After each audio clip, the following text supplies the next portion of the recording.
Good afternoon, my Real News Midday TV family. Welcome back to the channel for another news update. And in the news this afternoon, census battle for Donship blamed for Rose Heights violence.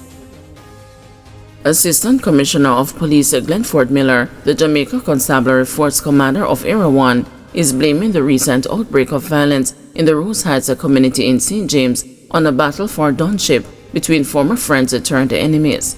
The community, which informed the sources, told the news is under the influence of three feuding gangs, G6, Hellgate, and the 641, grabbed the national spotlight last weekend when popular TikToker 23-year-old Marvin, 41 Bushead Samuels, was shot and killed in downtown Montego Bay by gunmen from the community who reportedly ambushed him.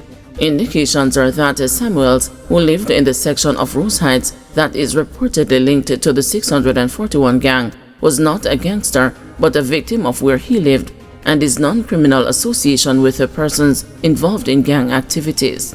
Sometimes the incidents of crime are senseless because these are persons, by virtue of what we are gathering, who would have actually known each other, but because of persons vying for donship, everyone wants to be a don. So as a result of that, friends are killing friends, said Miller. However, Miller, who had the unpleasant experience of being fired on by gunmen just days after taking charge of the region, which spans Trelawney, St. James, Hanover, and Westmoreland, is leading the fight to blunt lawlessness from the front, and has said the criminality plaguing communities like Rose Heights will not be allowed to flourish under his watch. This must stop. We cannot continue as a nation like this, said Miller, who is currently presiding over a noticeable reduction in serious crimes since taking charge of the region. In the aftermath of Samuel's killing, the police, acting on intelligence, reportedly tracked a man they identified as Alexis Crampy McGee to an address in Orange District, where he and two other men were killed in an alleged gunfight with law enforcement. McGee was said to be a significant violence producer and the leader of the Hellgate gang. McGee is one of the key players in Rose Heights in the flare-up of the violence there, said Miller. The latest violence in Rose Heights could be seen as a case of déjà vu, evoking memories of a bloody gang feud in 2010 which claimed several lives.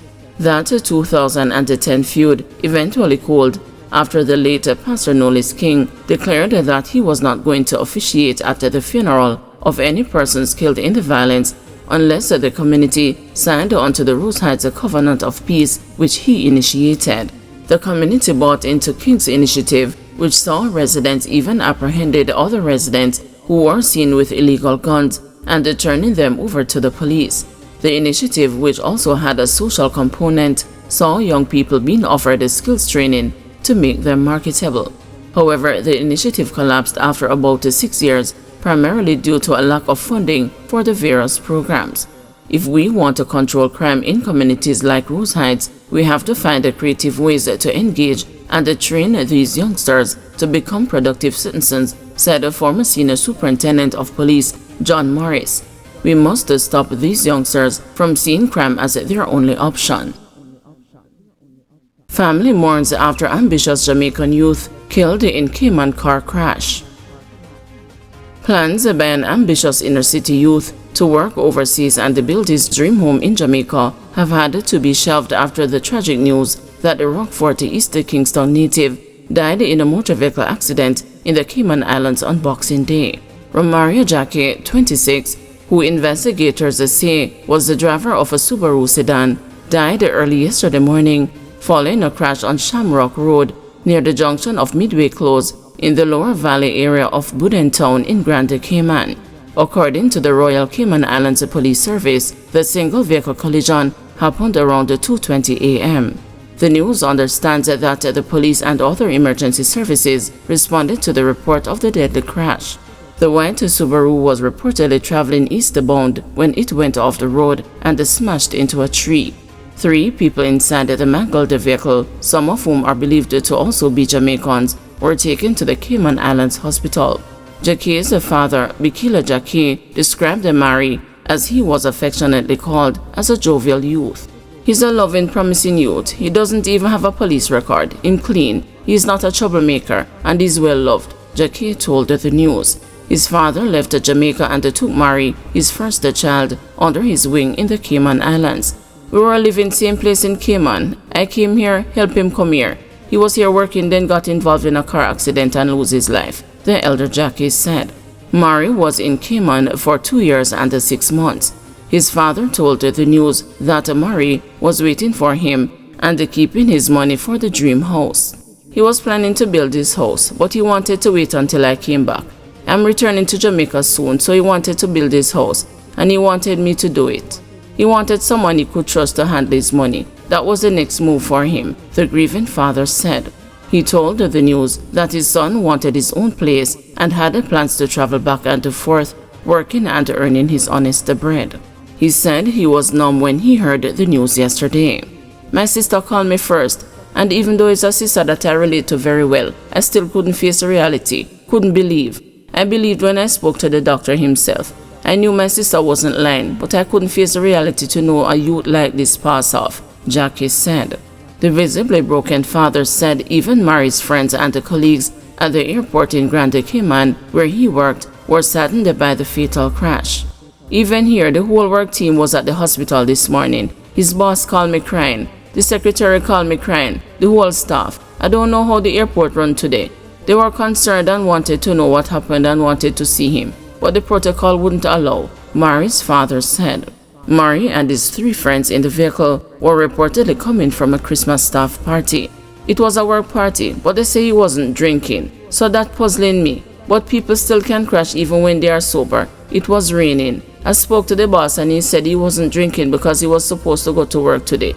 He was planning to wake early and leave to work, the senior Jackie said. He said Mari was almost home when the crash occurred. Other relatives described Mari as a good human being who got along with everybody. His younger sister gave the news a nod of approval when asked if they had a good relationship. She was too distraught to speak at the family home yesterday. Mari's death, the latest road fatality, brings the death toll on local roads in the Cayman Islands for 2024 to 13, 3 of which have occurred in December. On May 13, 2024, 3 Jamaicans were killed in a Ferry 5-vehicle crash about 12:15 a.m. Those killed were Shakar Stewart, 41, Jonah Whitaker, 30, and the 53-year-old Vinroy Fletcher Grant. All 3 were living and working in Grand Cayman. Road safety body pushing to start catching offenders on camera, emailing tickets for traffic violations. Enforcement of a legislative provision that authorizes the use of cameras to detect speeding and other traffic violations and the permits emailed tickets to offenders will be a top priority for the country's main road safety advocate. The disclosure by the National Road Safety Council comes amid what is expected to be a 7-year low for the number of deaths on Jamaica's roadways. A total of 362 people have died in motor vehicle crashes since January 1 this year, a 14% decrease year-on-year, according to the latest data released by the Island Traffic Authority. 3 deaths, including a motorcyclist attempting to undertake a truck along the Non-Peril Main Road in Westmoreland, were recorded on Christmas Day, pushing to 25 the number of fatalities recorded so far this month.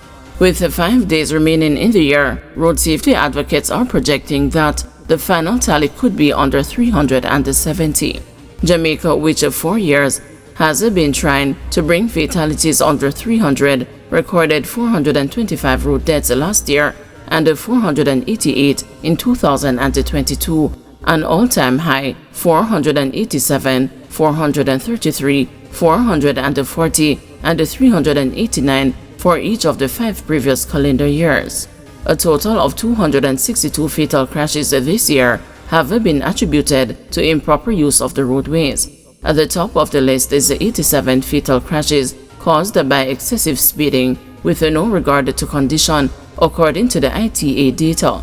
Failing to keep to the near side or to the proper traffic lane resulted in 76 fatal crashes. Another 33 were caused by overtaking improperly on offside, while 32 were due to pedestrians walking or standing in the road.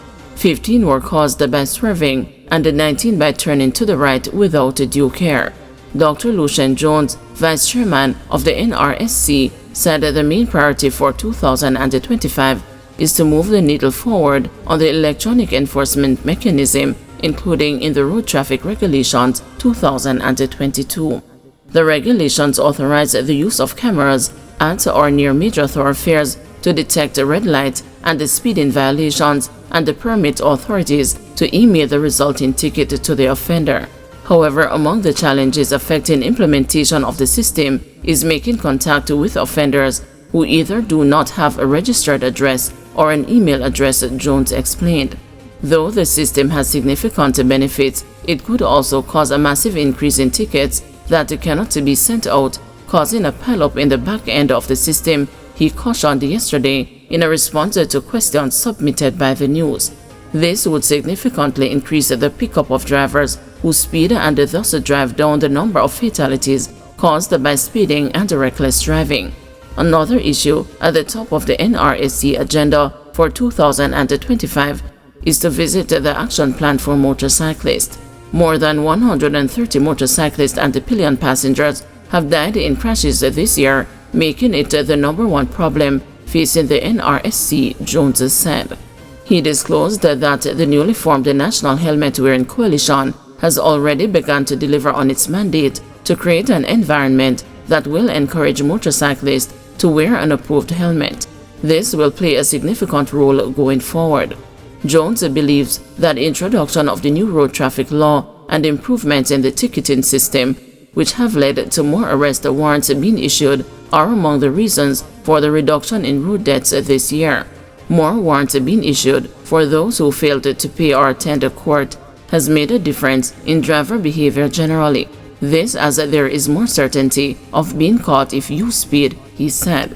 What is missing, Jones said, are the resources that the NRSC needs to conduct high-quality, sustained and targeted public education. Guys, thank you for watching. See you this evening at 6 p.m. for another news update.